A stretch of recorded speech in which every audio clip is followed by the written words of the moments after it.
Hello, Sim Captains. Are you looking for something to fulfill your aviation bug but with friends? Maybe you want to unwind after a rough day at the office.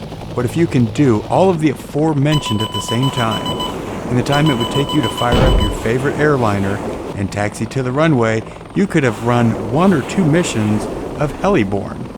Welcome to Flight Brothers FT, produced by Tim and Lee. Plan the flight and fly the plan. All charts courtesy of Navigraph charts, not to be used for real-world navigation. Be sure to subscribe and explore the rest of the channel for high-quality aviation content and entertainment. We're going to depart from our normal content to show you a little bit about this game, talk about Tim and I have been playing it, and see what you think. We thought we'd share it with you guys. Hope you enjoy.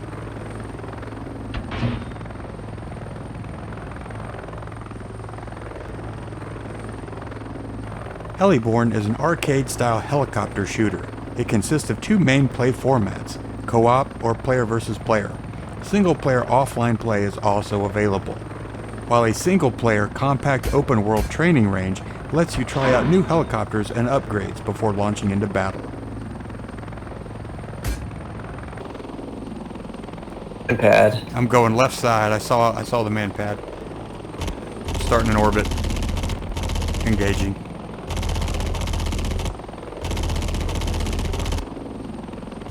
Any missiles? I have no missiles. I think I cleared the mountaintop.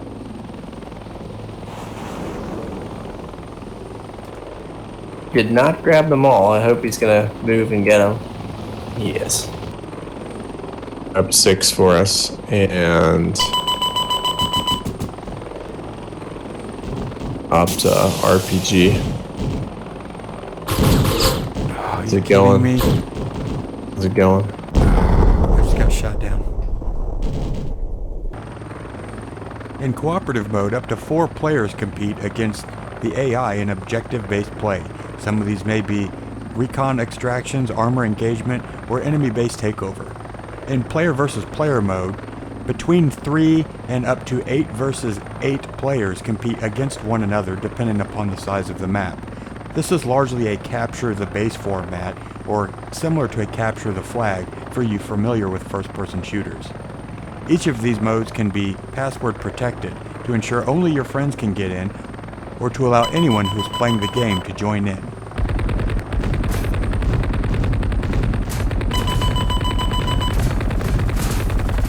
The helicopters consist of 29 on the US side and 27 on the Russian or Soviet side, and they're arranged into tiers across a timeline. To the far left, you will see it's actually like the Vietnam era, kind of your earlier helicopters, and then moving to the right, you get more modern weaponry. These are arranged into squadrons, and a squadron is a formation of 3 helicopters which you take into a given battle.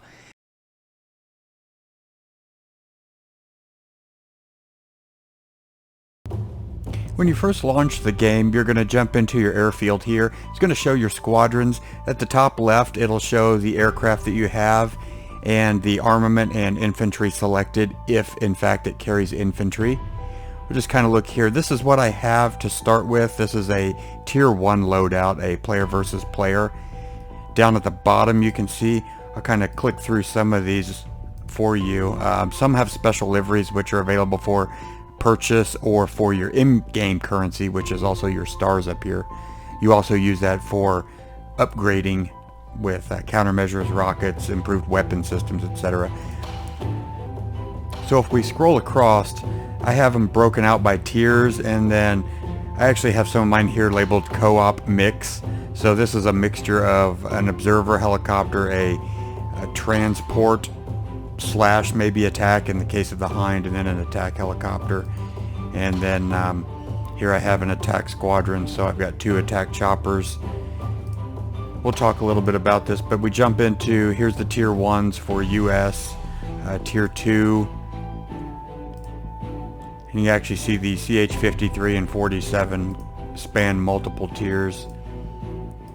We'll go on up over here to There we go. So there's a 3, and finally here's a tier 4. I have this one actually for my mortar support. So my frog back here, the 46, carries a bunch of mortar teams, and then I can use this guy over here, the BO-105, to actually spot for him.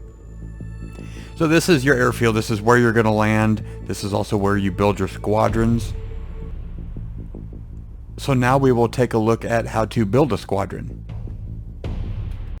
When building a squadron, you're going to go to the bottom bar here all the way to the right. When you first start out, you're going to have a Russian or Soviet, I don't know the correct term here since it spans multiple generations, but you're going to have one loadout for both the US or the blue or the orange side, as they're referred to in game with their color on the maps. They're displayed as that. So that's going to be on the bottom. So we're going to click create new squadron.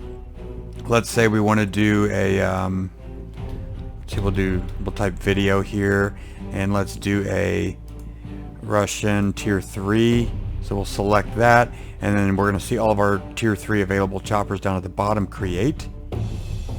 Now as we sit here, we're going to see our points utilized. This is 0 of 480, and if we look at the bottom, we're going to see all of our aircraft that we have, or our helos available, that are tier 3. You can see some are tier 1, 2, and 3 in the case of this Mi-2 in the bottom left, and some are 2, 3, and some are 3, 4s as we move to the right. So I want to select an observation helicopter, so let me do that. And then I'm going to click add, and that now appears in my upper left. Here you can see we can select the weapons, and these count for our points. You can see these are both 42, but we get rockets on one and not on the other. We can add our soldiers here. If you want to add a mortar team, you can add that, but it's going to cost you 2 points or 4 points, etc. So this is how you add and subtract that. Mortar teams are great for co-op because anyone who has an observation helicopter can use your mortar teams to attack. They're really good on fixed targets, not so much mobile ones like armor, but if there's fixed armor or anti-air, they're pretty good with that. Man pads are, I think, better suited for your player versus player. You can use those to shoot down enemy helicopters, and RPGs are kind of dual purpose. They'll take on enemy armor if you're in a co-op mode, but they may also fire at enemy aircraft in the PvP. For defense, countermeasures are great. If you get locked up by a surface-to-air missile, you can dispense those and hopefully dispatch the threat. And then camo, some of these are available within game. You can see here we can purchase these if we have 400 and 500 credits, which our credits is 189 right now. And then here I've actually purchased this kit through the store, so I can apply it as well. So that is our basic hangar. Let's see, we'll save that, and then I'll go back here and edit it. And let's say I want to do a transport helicopter.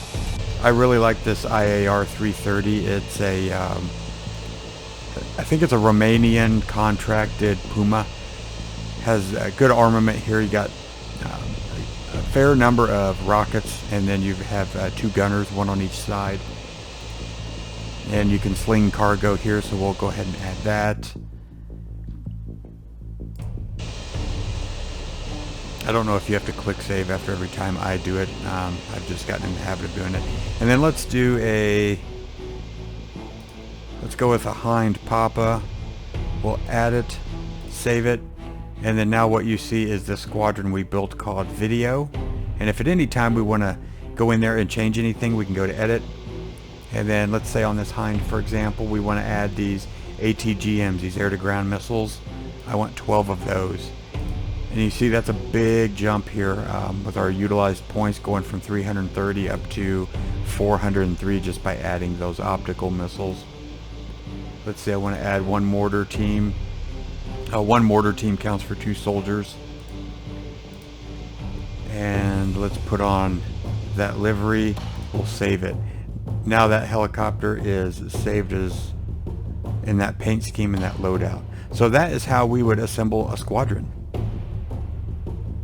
Since I've just built this squadron, let's go to the hangar tab, and let's take this hind papa up, and we'll do a training flight. We'll do it from the shooting range. From base it just starts you a little further off, but you can't actually start utilizing your weapons until you get to the actual range. So we'll dispatch it from the range here. I won't go over the... Actually, I guess I can go over the basic controls. Your spacebar is going to be your collective, cause you to both go up and to go forward depending on your cyclic position. Shift is going to be your down. But if we want to start accelerating, WASD are kind of like forward, strafe left, backward, slow, and strafe right.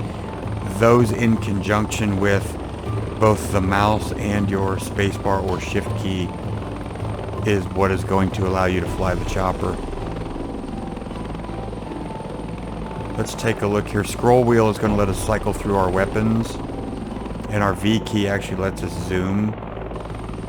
Now let's select our optical missiles like here, and then let's fire on this with the left click, and then we're going to hold this over the target. And there we've got a solid hit.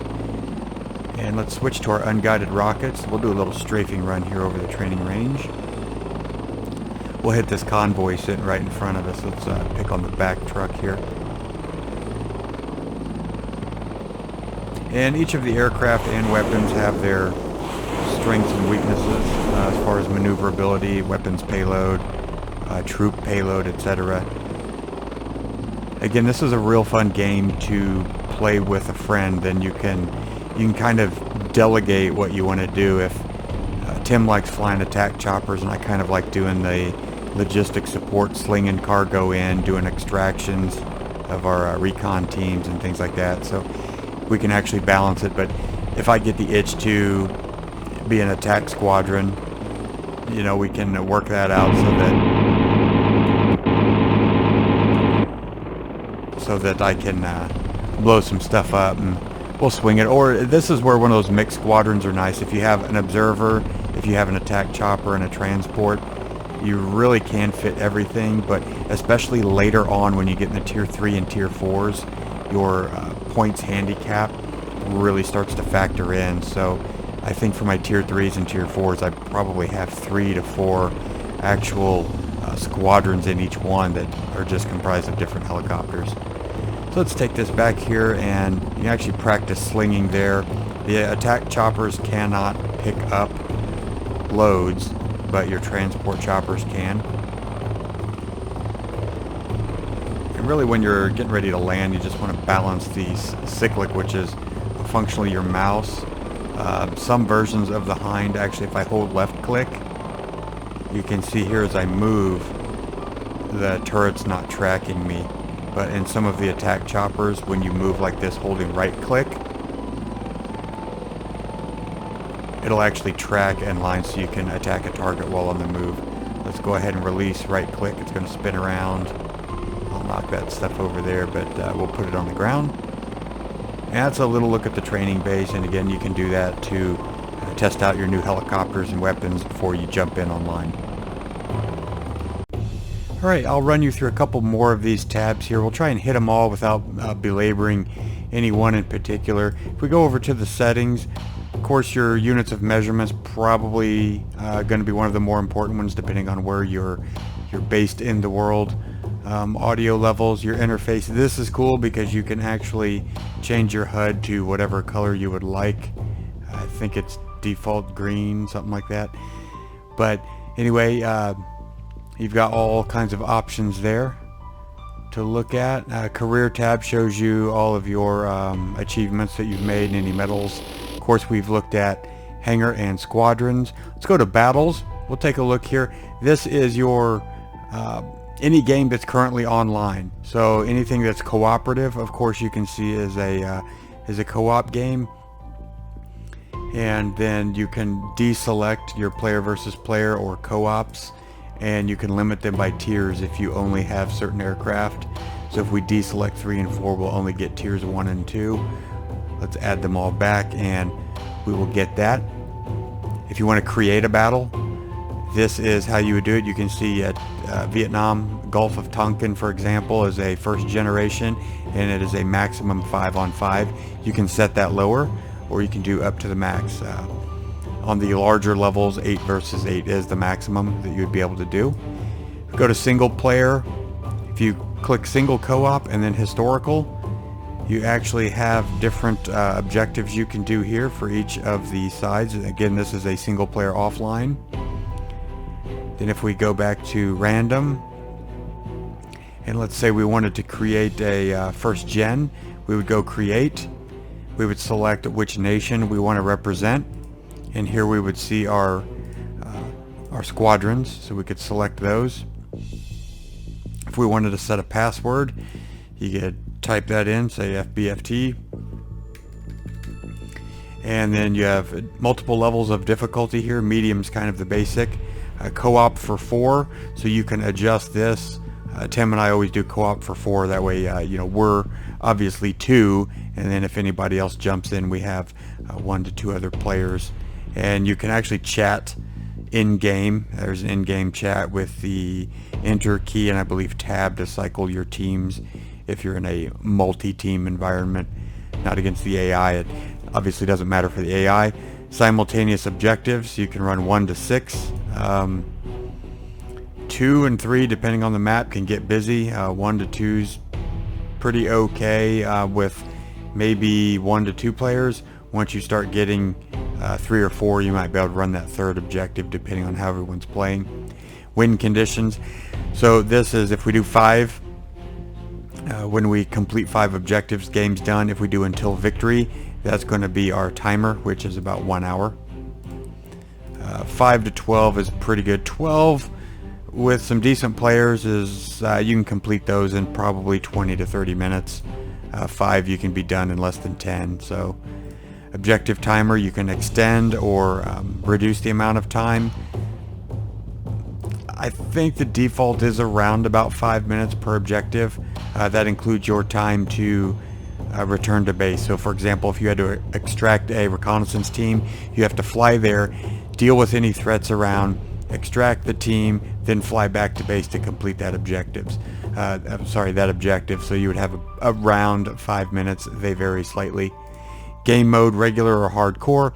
We've tried this. Hardcore, I think you don't get the big arrows over the base saying this is base 1, 2, 3, 4, 5, 6, 7. And your armor, I think it takes, I don't think it shows the friend or foe over the armor. I guess sometimes you have to do aerial escorts to armor to go from one base to another.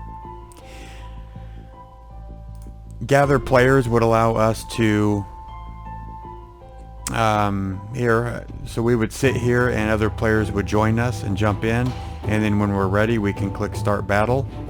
If we want to leave that, we can of course leave, or if you want to jump straight in, just go straight to launch, and then people would be able to join you. So that kind of sums up how you would set up and host the battle.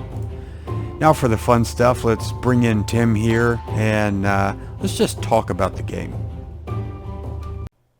All right, hello, Sim Captains. This is Tim here, and this is how Lee and I have been hanging out and killing our evenings after his children and mine have all gone to sleep. So one of the things I always think is kind of cool about this game, Lee, is that they're continuing to update it. The other day, we had those landing craft coming in as one mission, and that was a new one. I saw it on the update board at the start menu.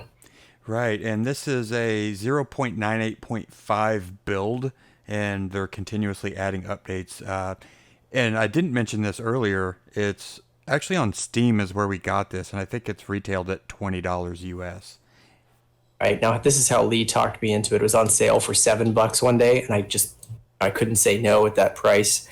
And I'm hooked. I actually stopped playing. I've been playing for years, maybe 4 or 5 years. World of Warships. That was my kill time game. Mm-hmm. I got Lee to try it a little bit, then he got me into this, and I don't think anyone's played World of Warships since. I played it a little bit when they did the subs update. So one of the things we thought would be cool for us to talk about together is making squadrons and just the logic of like what's a good helicopter, because Lee and I were talking earlier before we started recording. You can have the most decked out big butt chopper. If the mission comes up for something it's not set up for, it's useless. Right, yeah. So, what kind of missions do we have here, Lee? Well, we've got The engaging infantry is kind of one unique. Engaging Right? armor, and then you've kind of got the cargo troop logistics. So you obviously need a cargo transport of some sort. I like I think the MI8 works well, and then of course the CH-40, 640, 753 on the American side to haul cargo to a forward supply point to keep you from having to fly all the way back to main base. Right. Now that is a real pro tip here, people. When you start playing this game, go out, you're halfway across the board, the whole way across the board, you run out of missiles. Because you had Sometimes 16. sometimes I find it's easier to get shot down and then just respawn than to fly the whole way back. Right. You could avoid nuking your score by doing what Lee likes to do: drag the ammo crate out there, put it in the middle of the board so you can actually get repair and ammo. Right, and it doesn't have to be placed at a base. And for all but the last, I can't remember the name of the last one in Tier 4, but you get 2 ammo crates and 1 repair crate. So it's nice to always put 1 repair, 1 ammo kind of centrally located. Before we use up a lot of time, Lee, I was thinking, how about you tell them about the best all-around jack-of-all-trades American chopper, and I'll do the best Russian one. Okay. I think for the money, it's going to be the Huey. You can really start entering the Huey Bravo model at tier. I think you can actually use it in tier 1. Yeah, you can. You just never have enough points to buy it there, but yeah, right. You're right. Yeah, so it's actually a tier 1, 2, 3, and 4 across the different variants. It gives you rockets, it lets you transport personnel, and it lets you sling cargo. So I think it's a really good all-arounder. You can go from the early Vietnam, I think it only carries 5 passengers for taking over bases, all the way up to 10 in the Delta and Yankee models. Perfect. And I have to admit, I've absolutely loved flying the Huey. It's a joy. And because you can do everything with it, you never leave the base and go, oh crap, the mission is something I can't do this with. Right. Because you get the door gunners too. I forgot to mention that. And that's no joke, especially in the higher levels, because it becomes nearly impossible to spot the ground infantry. You're just watching for the tracers. Trying to swing a whole beast of a chopper around to shoot them is not efficient, and you get shot down in the meantime. Mm-hmm. So that's going to bring us down to door gunners, or favorite feature of the Russian one. So I think the Hind, the Mil-24, probably the best jack of all trades Russian chopper. Lee and I were discussing earlier, it's actually about the versatility of if you took a Huey and a Cobra and put them together. You have all the attack options because those wing pods allow you to have a ton of armament. Mm-hmm. But you also get the cargo capability. You've got 8 people. Can this thing sling? I don't remember if it does or not. No, it's designated as an attack chopper, sort of, so you cannot sling. There's its one limitation. It but is. It doesn't have door gunners, but you get, particularly on the Victor model, that nose-mounted Gatling gun for the gunner, and it swivels. So even though Hind has a pretty good turning radius due to the wings, they can spray faster than you can turn. So you actually have a better ability to engage ground infantry with that.